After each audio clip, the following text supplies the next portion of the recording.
Guys, ay, ito po yung paggawa ng empanada.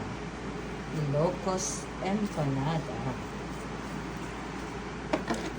Cute naman ng cutter niya. Cute naman ang kakir. Pink pa. Paborito ni Auntie Choli.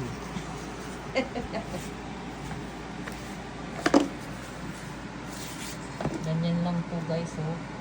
Ang dami pong work yan. Pag-expert ka na.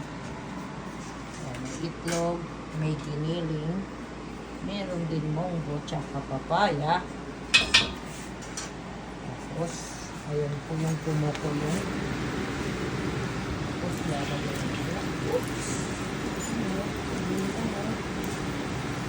From Canada.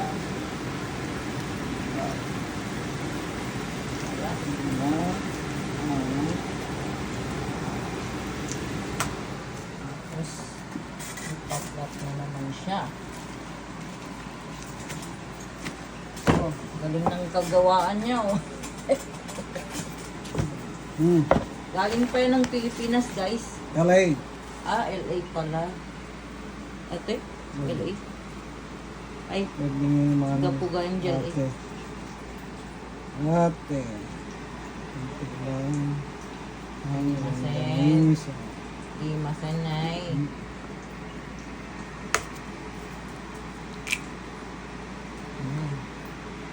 Nagda di Pilipinas, damot ti Canada ako. May masarap pa na suka yan.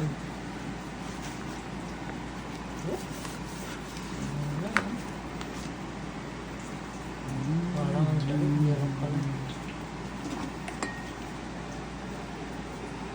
That's it. That's it. Meron pa siyang rice talaga yan. Made from rice. Giniling pa niya yan.